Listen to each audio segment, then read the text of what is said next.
La historia es la ciencia que nos permite mirar al pasado para entender cómo hemos llegado al presente.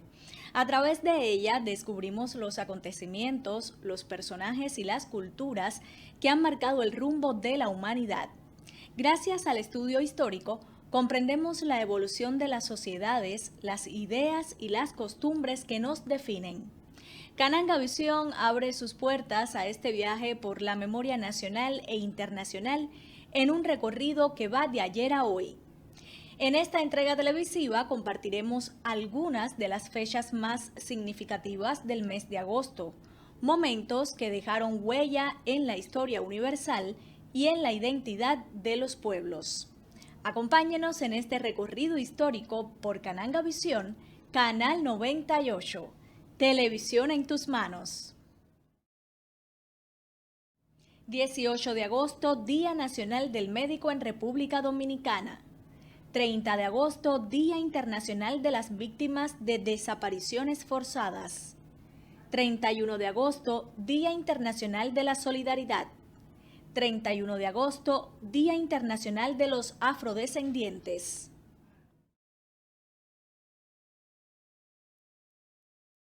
Agosto es el octavo mes del año en el calendario gregoriano y tiene 31 días. Se le dio este nombre en honor al emperador romano Octavio Augusto. En el antiguo calendario romano, el año comenzaba en marzo y el sexto mes se llamaba Sextilis, que luego fue renombrado en honor a Augusto.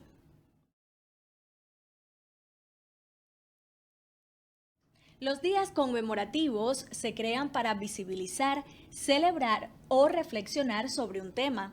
Aunque parezcan iguales, tienen diferencias claras. Las fechas nacionales se celebran en un país o territorio específico. Las internacionales reúnen a varias naciones en torno a un mismo tema. Y las mundiales buscan movilizar a toda la humanidad frente a desafíos globales. Cada una refleja distintos niveles de alcance, desde lo local hasta lo universal, pero todos comparten el propósito de generar conciencia y unión. La realidad es que muchos no saben cuál es el propósito de los días internacionales, los días mundiales e incluso los días nacionales. No saben quiénes son los encargados de crearlos ni del impacto social. Así que lo explicaré a continuación por si es que desconoces esta información. Los días internacionales no son para festejar ni para gritar ¡viva!, sino que son creados para sensibilizar y para reconocer una problemática vigente que requiere la atención de los gobiernos y la participación de los ciudadanos. ¿Quién determina si se celebra un día internacional? La respuesta es la ONU, y más específicamente la Asamblea General de las Naciones Unidas. La página de la ONU lo describe de la siguiente manera: los Estados miembros de la Asamblea General proponen la celebración del día y por consenso se decide si se aprueba o no la resolución por la que se establece el día en particular. Los temas de los días internacionales están siempre vinculados a los principales campos de acción de las Naciones Unidas, como el mantenimiento de la paz, la protección de los derechos humanos, la promoción del desarrollo sostenible y la defensa del derecho internacional y la ayuda humanitaria. La Asamblea debe entregar resoluciones que son documentos donde se expresa cuál es la importancia para proclamar un día internacional sobre determinado problema y por qué eligieron esa fecha. De ahí el enojo del colectivo de que en su página principal no reconozcan el Día del Hombre, que fue propuesto y aceptado desde los 90, pero sí aceptan y reconocen en la misma fecha el Día del Hombre al Día del Retrete. Ofensivo, ¿no? A veces la Asamblea General no se encarga de elegir los días, sino las llamadas agencias especializadas de la ONU, como la OMS o la UNESCO, y en este caso reciben el nombre de los días mundiales, como el Día Mundial de la Poesía o el Día Mundial del Síndrome de Down. ¿Y cuál es la utilidad de esto? Se supone que la ONU propone actividades o da recomendaciones a los países que forman parte de la organización y en los que claramente la problemática es demasiada. Les pide comprometerse con protocolos. Claro, repito, se supone. Entonces, la próxima vez que oigas de un día mundial o internacional, recuerda que, si está avalado por la ONU, no es un día para felicitar.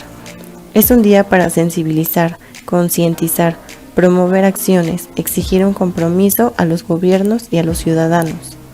El ser humano es un ente social y como tal tiene derechos, obligaciones y compromisos con su entorno. Por lo tanto, no es ajeno a las problemáticas de su nación y del mundo. Debe contribuir. ¿Qué pasa con los días festivos? ¿Es pura mercadotecnia? ¿Por qué salen muchos que dicen, yo festejo la amistad cuando se me da la gana? No necesito que me digan un día especial. Los días festivos son responsabilidad de cada nación, así como del declararlo feriado. Como todos andan ocupados cumpliendo funciones o labores sociales, la nación crea días en los que se quiere reconocer algo y recordarle a toda la gente por un día lo importante del amor, de la familia, de un platillo culinario, etc. Concientizando a la población de festejar, de recordar, de actuar, sin mencionar que muchos de estos días buscan ayudar a la economía del país. De ahí la importancia. En República Dominicana, el Día Nacional del Médico se celebra el 18 de agosto, coincidiendo con la fundación de la Asociación Médica Dominicana en 1891, que luego se convirtió en el Colegio Médico Dominicano.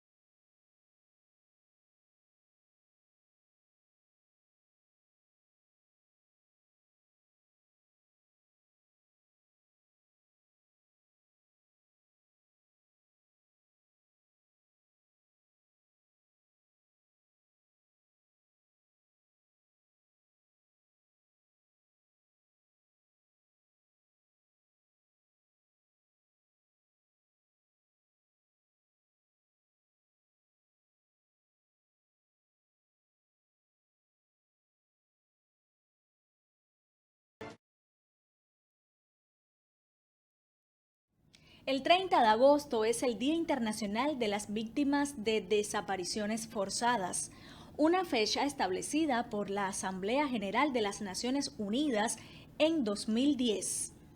La conmemoración de este día busca unir voces y exigir acciones para prevenir las desapariciones forzadas, buscando verdad, justicia y reparación para las víctimas y sus familias.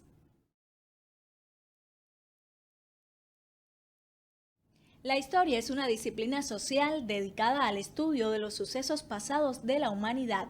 Su labor consiste en ordenarlos cronológicamente para interpretarlos, analizarlos y transmitirlos, apoyándose en fuentes como documentos, vestigios materiales, testimonios y registros visuales.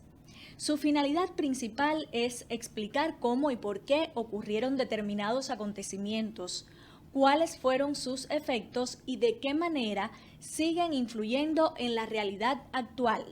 Al mismo tiempo, uno de sus grandes propósitos es conservar la memoria colectiva de los pueblos y culturas, asegurando que las experiencias del pasado permanezcan vivas en el presente y sirvan de guía para el futuro. Los hombres de todos los tiempos han dejado diversos testimonios de sus actividades, algunos monumentales por su tamaño y otros exquisitos por su belleza.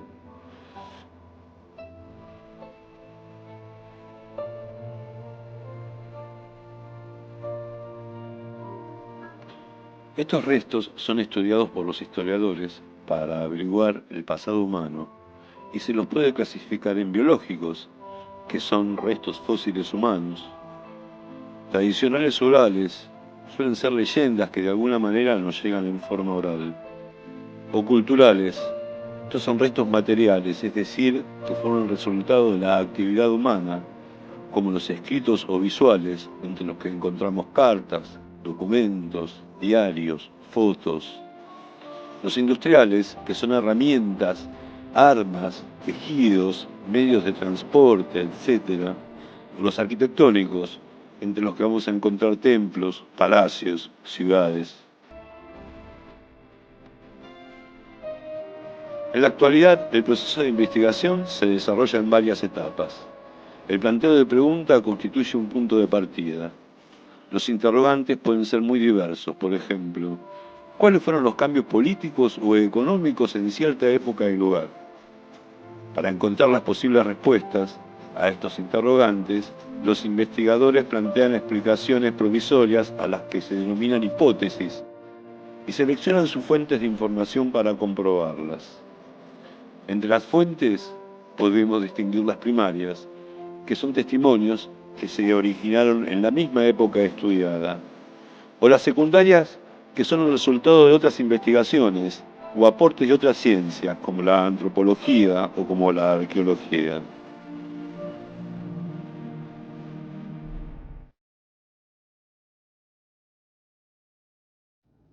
El 31 de agosto se celebra el Día Internacional de la Solidaridad, establecido por la ONU para promover la importancia de la solidaridad humana en la resolución de problemas sociales. El Día Internacional de la Solidaridad es una oportunidad para reflexionar sobre la importancia de la ayuda mutua, la cooperación y la responsabilidad social. Es un llamado a la acción para construir una sociedad más justa e inclusiva donde todos puedan vivir en dignidad. Desde la fundación de las Naciones Unidas en 1945, cientos de hombres y mujeres valientes han dado su vida al servicio de esa organización. El número y la magnitud de las misiones de mantenimiento de la paz crecieron durante la década de los 90 y muchas más personas sacrificaron sus vidas en actos de servicio en esos 10 años que en los 40 anteriores. En ese momento, los Estados miembros y el personal de la organización empezaron a tomar conciencia de que cuanto más activas fueran las Naciones Unidas en el futuro, más ataques recibirían.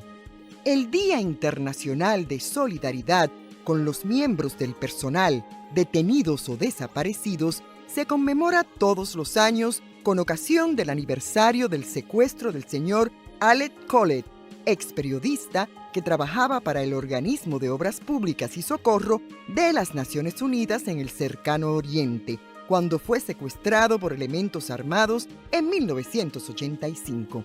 Su cuerpo fue encontrado en el Valle de Beca, en el Líbano, en el año 2009. En los últimos años, el Día Internacional de Solidaridad con los miembros del personal detenidos o desaparecidos ha cobrado una importancia aún mayor con la intensificación de las agresiones contra las Naciones Unidas.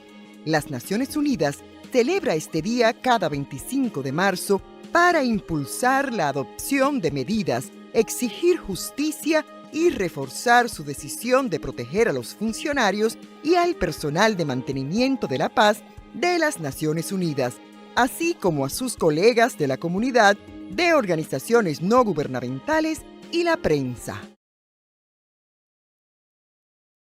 La historia es una de las ciencias sociales más antiguas creadas por la humanidad. Para comprender mejor su desarrollo, se organiza en grandes etapas: prehistoria, edad antigua, edad media, edad moderna y edad contemporánea. Su utilidad principal radica en que nos permite entender los procesos que dieron origen a las instituciones y prácticas que aún rigen nuestra vida actual. Al mismo tiempo, el estudio histórico nos ayuda a reconocer las distintas trayectorias sociales y culturales que, aunque separadas en tiempo y espacio, enriquecen nuestra visión del mundo y fomentan el respeto por la diversidad.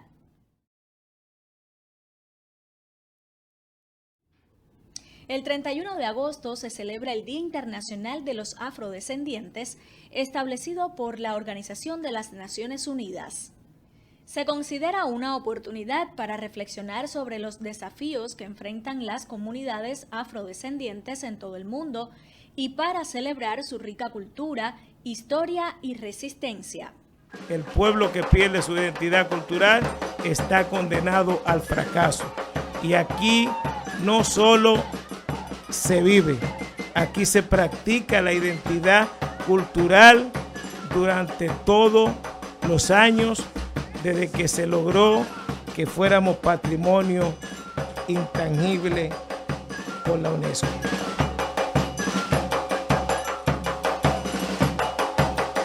En nombre del Ministerio de Cultura, ratifico nuestro compromiso de ofrecer el respaldo necesario para que estas agrupaciones de afrodescendientes puedan continuar fomentando y proyectando sus tradiciones ancestrales, las cuales representan una parte esencial de la cultura dominicana.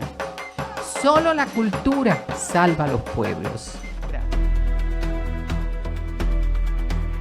Las personas afrodescendientes son aquellas de origen africano que forman parte de la diáspora africana, es decir, comunidades dispersas en diferentes regiones del mundo.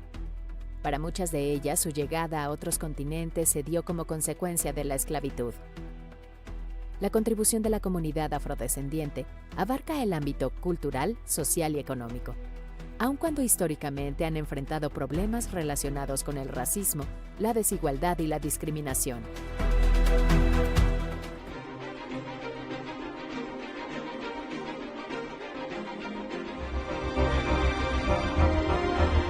Hoy 31 de agosto es el Día Internacional de las Personas Afrodescendientes.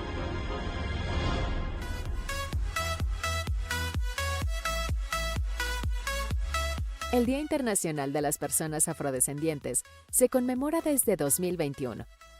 Fue una iniciativa de Epsie Campbell Barr, en ese entonces vicepresidenta de Costa Rica y primera mujer afrodescendiente en ocupar ese cargo en América. La propuesta recibió el apoyo de más de 50 países y fue aprobada por la Asamblea General de las Naciones Unidas. Es así como el 31 de agosto quedó establecido como una fecha para reconocer la cultura, el legado y las contribuciones de las personas afrodescendientes, y para promover la justicia, la igualdad y la eliminación de todas las formas de discriminación. La fecha se eligió en memoria de la primera Convención Internacional de los Pueblos Negros del Mundo, celebrada en Nueva York en 1920, en la que se promulgó la Declaración de los Derechos de los Pueblos Negros del Mundo, impulsada por Marcus Garvey. En México, el Instituto Nacional de Estadística y Geografía, INEGI, define a los afromexicanos o afrodescendientes como aquellas personas cuyo origen proviene de mujeres y hombres traídos del continente africano durante el periodo colonial. En 2023, se estimaba que había alrededor de 3.1 millones de personas afromexicanas, principalmente en Guerrero, Estado de México, Veracruz, Oaxaca, Ciudad de México y Jalisco. Aunque en nuestro país ha habido avances importantes, como en 2019 cuando se reconoció constitucionalmente a esta población como parte de la pluriculturalidad de la nación, el reto de garantizar la igualdad de oportunidades y erradicar todo tipo de discriminación hacia las y los afromexicanos sigue siendo una tarea constante. No es solo responsabilidad de los gobiernos. Como sociedad debemos unirnos. Este 31 de agosto, celebremos la fuerza, la historia y la alegría de nuestras raíces afrodescendientes. Una herencia que vive en cada ritmo, palabra, sabor y corazón que trabaja por un mundo sin racismo. Arrancan los años 60, 15 años después de la Segunda Guerra Mundial, estamos en plena Guerra Fría. Berlín sigue dividida en 4 sectores, pero en realidad son 2 bloques los que se enfrentan, el este y el oeste. Mientras que en la Alemania occidental el crecimiento y la modernización están en marcha, en la RDA el nivel de vida no consigue despegar y los soviéticos que la administran asisten impotentes a la huida de millones de habitantes hacia la otra Alemania. Para detener esa hemorragia erigen lo que para ellos es una muralla de protección antifascista y para otros el muro de la vergüenza. El proyecto, mantenido en secreto, coge a los berlineses por sorpresa el 13 de agosto de 1961. Miembros del ejército de la RDA, policía militar y milicias obreras son desplegados para bloquear las calles y las vías ferroviarias que conducen al oeste de Berlín. Tropas soviéticas en uniforme de combate se apostan en las fronteras aliadas. En una noche, alambradas de espinos separan brutalmente la ciudad, a familias, a amigos. Miles de berlineses pierden sus trabajos. Rápidamente las alambradas dan paso al muro propiamente dicho. Los edificios limítrofes se integran en la barrera tras condenar con ladrillos puertas y ventanas. El muro es un dispositivo militar complejo formado por dos paredes de 3,6 metros de altura separadas por de 5 a 200 metros de tierra de nadie. Con 302 torretas de vigilancia y dispositivos de alarma, 14.000 guardias y 600 perros vigilan de sol a sol esta frontera entre los dos mundos. 136 personas mueren intentando franquearlo. 97 abatidos por los soldados de la República Democrática Alemana. Ida Siegmann se convierte el 22 de agosto en la primera víctima al saltar de la ventana de su edificio.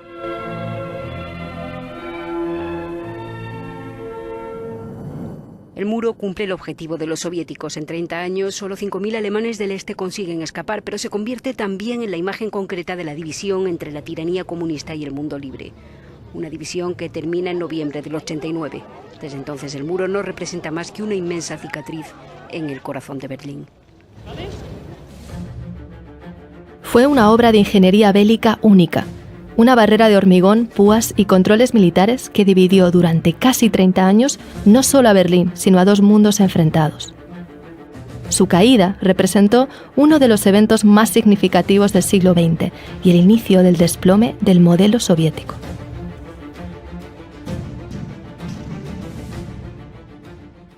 Tras ganar la Segunda Guerra Mundial, Estados Unidos, Francia, Reino Unido y la Unión Soviética acordaron dividir la derrotada Alemania en 4 zonas. Berlín quedó en la parte soviética, pero al ser la capital decidieron dividirla.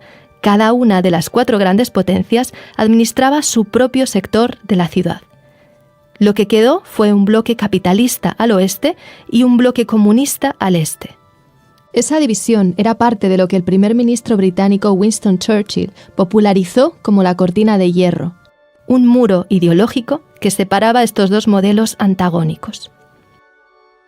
From Stettin in the Baltic to Trieste in the Adriatic, an iron curtain has descended across the continent. Empezaba así lo que conocemos como la Guerra Fría, y con ella la narrativa de un mundo bipolar que estaba enfrentado. Alemania se convirtió en la síntesis de esa división. En el oeste, Estados Unidos, Francia y Reino Unido se unieron para crear la República Federal de Alemania. En el este quedaba la República Democrática Alemana, un estado satélite de la URSS como lo eran Polonia, Hungría o Checoslovaquia, entre otros. Berlín quedaba como una isla encerrada en la parte del bloque socialista. Con los años, esto se convirtió en un problema para las autoridades comunistas, no solo porque los servicios secretos de Estados Unidos y Reino Unido usaban la ciudad como base de espionaje, sino también porque más de 2,5 millones de personas huyeron de la parte este a la oeste desde 1949 hasta 1961. Muchos cruzaban atraídos por las mayores oportunidades del lado occidental. Para evitarlo, las autoridades comunistas ordenaron que se construyera un muro que dividiera la ciudad.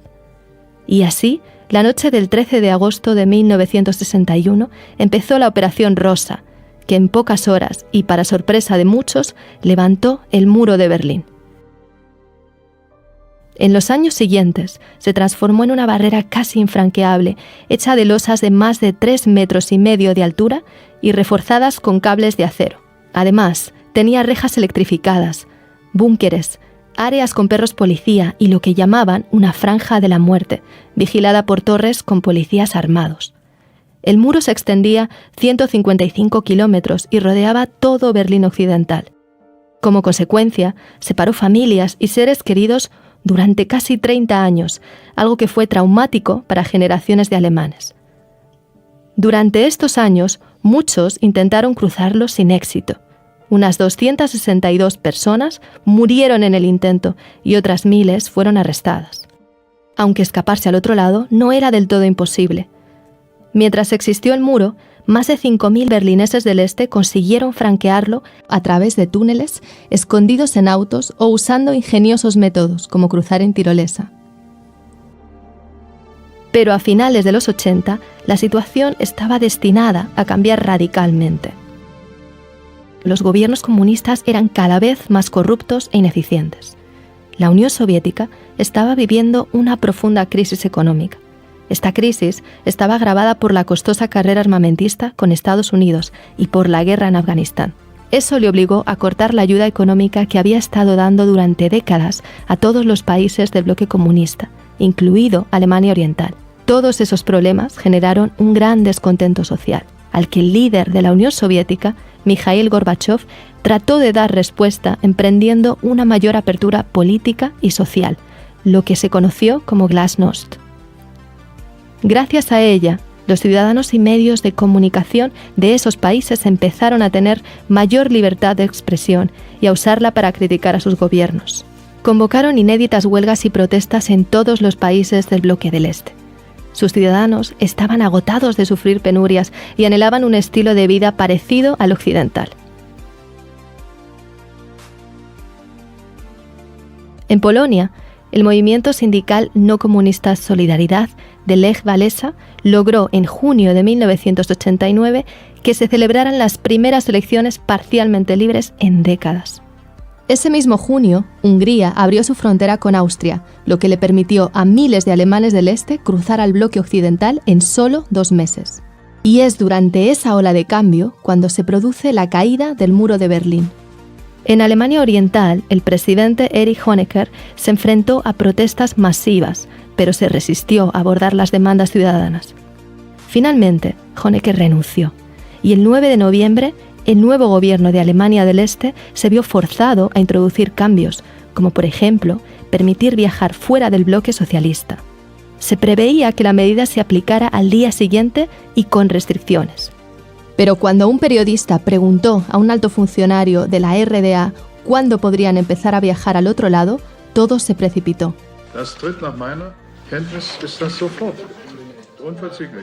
Ante ese anuncio, miles de personas se juntaron en el paso fronterizo en Berlín Este y rompieron el cerco hacia la parte occidental de la ciudad.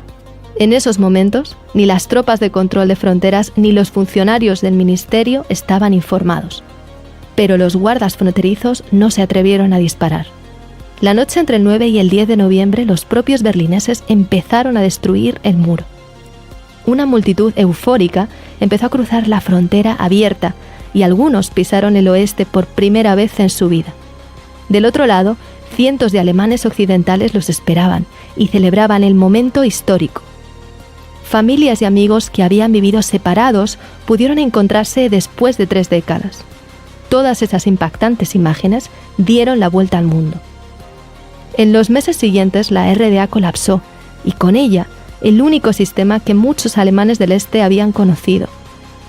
A la vez, los demás gobiernos del bloque comunista fueron cayendo uno tras otro y en 1991 la Unión Soviética se desplomó, poniendo fin al mundo bipolar de la Guerra Fría.